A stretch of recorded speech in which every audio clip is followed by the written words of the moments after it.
I ask you a question? Sure. All right, so I don't know that this is so good for rentals, but those of you in the funding business, I've raised on my own millions of dollars for real estate. And over 30 years, we've kind of prided ourselves over reporting to investors. And at times, like during this last recession, we found that investors were very difficult to satisfy because they're all scared. How do you guys handle your reporting and the hand-holding that goes along with good funding and capitalization techniques, especially for longer-term real estate ventures? So it's similar to what you'd see offline, right? We require all of our operators to produce quarterly updates. So essentially, how the property's doing, an updated rent roll, an updated operating statement. So we upload that to our system so all the investors can access it through the dashboard. What we found is not that many investors are very anxious when they're investing because the dollar signs are so much smaller than when you're doing it offline, right? If you're putting $100,000 in a deal, you're going to be anxious because that's a lot of money. If you're putting $5,000 in a deal, it's like, yeah, I'll look at the updates when they come, but I'm not going to sweat every day about did I get my update or not. So we've seen investors be a little less antsy than they would be if you were doing it through the old system. Plus, I think our system creates a lot more transparency than when you get offline because it's all there, right? I mean, if your update didn't come on the date that the dashboard said it'd come, then you have something to worry about. But otherwise, you know when it's going to come. It's more transparent. It's easier to access than checking your mailbox for a week or waiting for someone to call you back. It's just more integrated into the technology, so you don't have to depend on those same kind of slow, more efficient ways to get feedback or report. Okay. It looks like all of you are transaction-based crowdfunding platform. So basically, you charge fees for transactions, for interest, and it looks like your incentive is to create as many transactions as possible because we will generate more revenue for this. What is the mechanism? And it looks like it is very common concern about this type of crowdfunding platforms because of your incentive to get more transactions. The quality of your products will actually, or quality of underwriting, for example, will decline. So how do you ensure that the quality is actually still there? Like either your real estate is of good quality, or other projects actually will be. There's a distinct. I mean, from what we're doing, it's we're not like trying to do a deal. So it's a real ongoing commitment of people to a particular business. I think it's true that if you're creating a platform where your goal is to make that deal happen, and then that's it. You may not have you may have a slightly skewed incentives, but in our case, like for instance, if I take Kickstarter, just as a closer comparison to what we're doing. I mean, right now there's not that much report, let's say, on who didn't get their rewards, right? So it's kind of like, okay, the campaign's been done and Kickstarter is done. I think I know for a fact that a lot of companies we've raised or projects we've raised money on Kickstarter, they are late. They may have not sent their products, some of them have even failed to deliver completely. So I think to me the key is to actually do that over a long time. And that's what we're doing. We're not just saying, okay, this business is trying to raise $10,000, and then once that this is done, it's over. It's actually something done on a continuous basis, as far as we're concerned. So there's a real incentive for us every month to actually get more prepayments for that particular business. If I may add to push that too. So we aren't just transactional, we're also rewards based. We have some other stuff, some secret sauce, which if you guys have $1 million, I'll tell you later, but it's coming. So we're not just transactionally based. But the question that you pose is actually a really good one. So how do you ensure that the project creator actually has the wherewithal to actually follow through on the project, deliver on the project, and actually has the social media or network in place in order to gain those funds to get that project funded? An excellent question. And I think what we found over the first 6 weeks is that we need to set up some algorithms that basically based on how many friends do you have, how many Twitter followers you have, and are you going to put boots on the ground in your community to make these happen. Now, some of that from a technical perspective, you can say, okay, well, this is the tipping point where you have to have 250 Facebook followers or 300 Twitter followers, or something like that. So we're working on what the algorithms are for that. As far as the decline in the quality of the projects, I think that's going to be true with any fund-based company such as Indiegogo, Kickstarter. What you're looking for is a more educated crowd that are making more intelligent investments over time. They're funding more and more projects and they're getting better at it. So one of the things that we've looked at is we're actually training our internal personnel on what makes a good project owner. What are those key attributes? What are those best practices? What's going to make that project successful? And we're going to start turning down more projects that don't fit the parameters that we've actually ascertained make or break what is going to be a successful project. Because at the end of the day, if the project doesn't get funded, I don't look good either, and I'm not interested in that. So, it's the chicken and the egg. You got to have a lot of projects because you want the investor to say, hey, they're doing great. But then if the project's not completely funded, then they say, well, you've got a great platform, but why aren't they getting funded? So that's a great question. I was wondering if you can just kind of talk more about how you determine fees charged for these kind of crowdsourcing sites, plus like crowdfunding sites. Like, what's the process by which you guys decide where is 1%, 2% charge per transaction?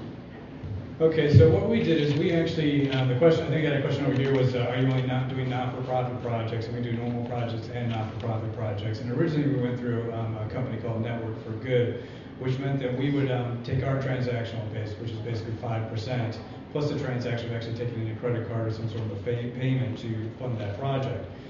Network for Good was there to verify that the nonprofit was actually a legal entity, therefore it was one that we could ensure that our project donors would be getting the nonprofit portion of that. So what we did is we looked at our competitors and we tried to ascertain what they were charging on projects, and we tried to figure out what was a fair and reasonable return for each of those projects. If you look at it, there's generally a span of between 5% when we're on the low end and 13 to 14% is on the high end. So what you're trying to do is if you're charging a higher percentage, then you have to be able to provide additional services in order to be able to justify that percentage. I mean, if you're owning a project and you need to make $5,000, 14% may not seem that big. But when you go to 10,000, 50,000, one of our co-founders, Bill Walton, is working on $1 million project we're going to be bringing on next year. 14% is a lot compared to 5%, right? So it's basically you got to justify what you're doing with that percentage. So we chose 5% after looking at our competitors and feeling that was a fair and reasonable return. Plus, because of the rewards and the secret sauce I told you about, we're going to be getting additional stuff in other ways, so we can keep that percentage low. Our fees basically are structured the way they are because the SEC tells us so. So we have certain expenses we incur for every deal we do. Selling securities is an expensive business. So we essentially use the upfront fee that we collect from the sponsor as a cost recovery mechanism. There's no profit generated at all on that upfront fee. And there's a range because if the deal sizes go up, certain costs stay the same, so we can take a smaller fee, but if it's a really insubstantial raise, we need to charge a larger percent to cover our costs. So, and this kind of goes back to the question prior to your question, is how do you know that the projects are good? It's in our best interest to know that the projects are good because a portion of our profits are based on whether the cash flows are being met or whether the property is meeting projections, because our ongoing fees are dependent on the cash flow from the deal. So, if you've ever followed like private REITs, their fees are substantial. So we actually charge a lot less than what private REITs charge.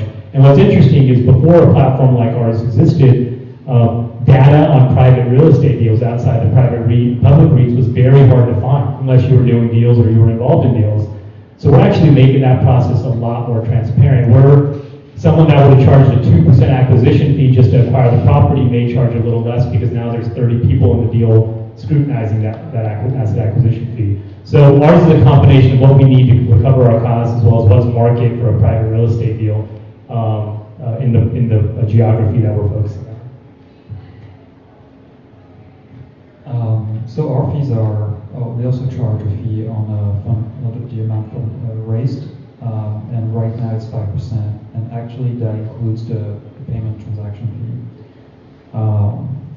The reason for the 5% is that's based on discussing with our potential customers and asking them what was reasonable for them to pay for this kind of service.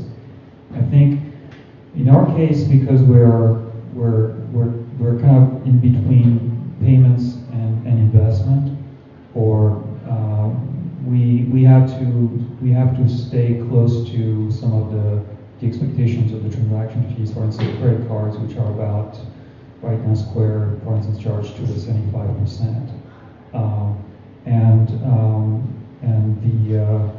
But what's interesting about our model, if you want, is because it's a prepayment. There's actually a much cheaper way to process payments, like through a bank transfer, for instance, which is only about a few cents. So actually, we can afford to do 5% because we know how to reduce our cost of payments or payment processing down the road. I think what's interesting also in that question is, that's something we've seen is that because we're so much closer to the payment world and also the crowdfunding world, is that if you talk to a business and you say, hey, do you want to pay 2.75% for every single transaction that you process?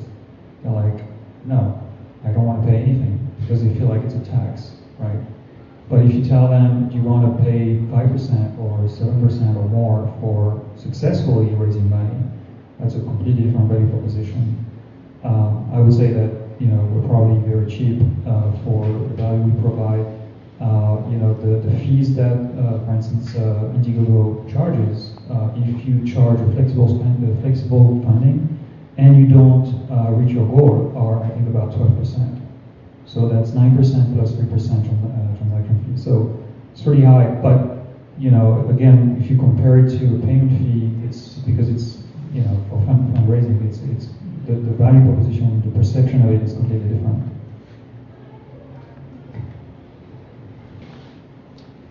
Yeah, I guess I would just ask,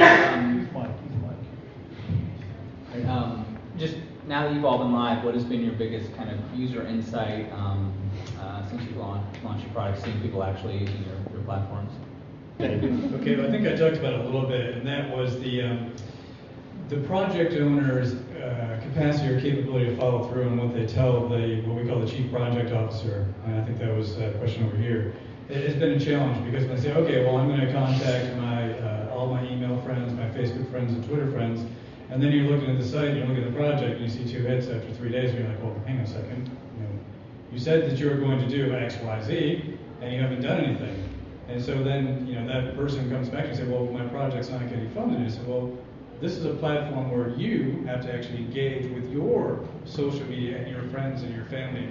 That's what we call them fools too, but the friends, family, fools, whatever, to make that happen. And if they don't follow through, we found that the projects aren't successful. So that's where we're looking to automate these things and forcing them to actually follow through on what they say they do. And if they don't do it, then we're not going to approve the project because it's not going to win anyways.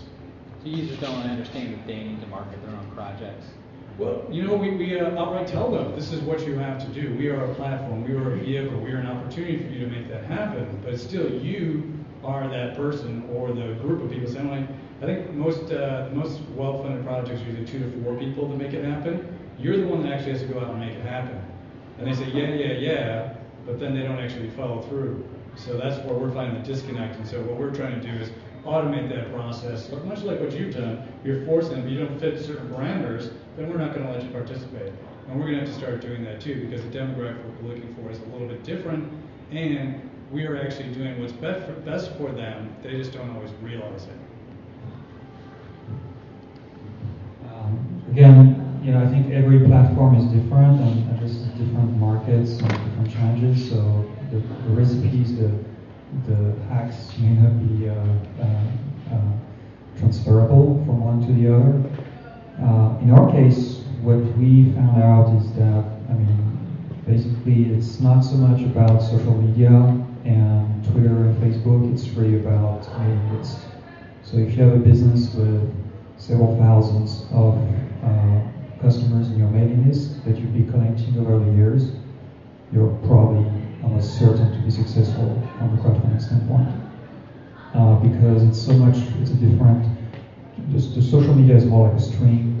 People don't pay as much attention as an email they receive with a call to action. And I think what David is saying from our standpoint, you know, you can't take a poor product and make it a successful crowdfunding campaign.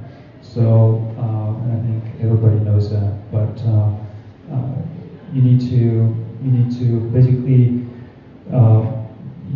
if I apply that to like people, you know, the most successes in our cases have been with companies that actually have very good storytellers, right? So that's no different from anything else. So if the small business owner of a very small store somewhere, you know, in Oregon or, you know, North Carolina is actually really good in talking to its customers and actually emailing them and telling them stuff, that will work. But if they just, you know, expect things to happen, it won't. And I think it's all about storytelling. It's just obvious, right?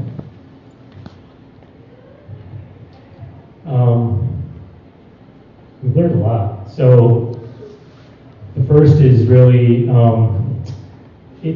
it's a pretty hands-on process when you're trying to convince somebody to invest money through the internet the first time around. So, you know, someone comes on our site and says, this deal looks good, but they want to ask 100 questions about what the process is, what the site's about, who the founders are. And then when they come back to reinvest, they ask 0 questions or maybe 1 or 2. So it's really important to have a good brand when you're, you know, Lending Club, for example, you know, people go on their site and they're originating like $150 million of loans a month now. It's really, you know, it's going to be a very hands-on process, but once someone feels comfortable with the brand or the process, it's much easier the second time around. The other thing we learned was we were indirectly meeting the pain point that we didn't even think we were meeting. So our goal was, let's create an investment platform and make it really easy for somebody that wouldn't otherwise invest in real estate because they don't want to put $100,000 in a deal or they just don't have access to good deal flow to put money into deals. But the companies we're dealing with, they also find it really inefficient to manage investors once the deal's been consummated. So it's a 5-year hold, and you have to, you know, prepare K1s, you have to send investor updates. But through the transaction management system we created, or the investor management system, these companies love us for that because they could upload a single report to our cloud dashboard and really basically have it sent to all the investors. They could send a single payment that then is processed through our payment system and sent to all the investors. I mean, we've met a demand that we weren't even trying to meet. It's been pretty cool. And the data point, we're collecting a lot of data that wasn't, you know, public before, and we're able to do a lot of cool things with it. We're still very early in that process, but yeah, so it's been a really good ride so far. If WeWork wants to crowdfund their next office, we're happy to help. Yeah, I think Nav is bringing a really interesting point. I mean, this is something that I've heard a lot in general in financial technology is, you know, the cost of building a consumer brand. It's something that if you look at the history of startups in financial technology, it doesn't happen very often, and it takes literally tens of millions of dollars to actually build a brand. So that's a big challenge for, you know, for us, the upstarts.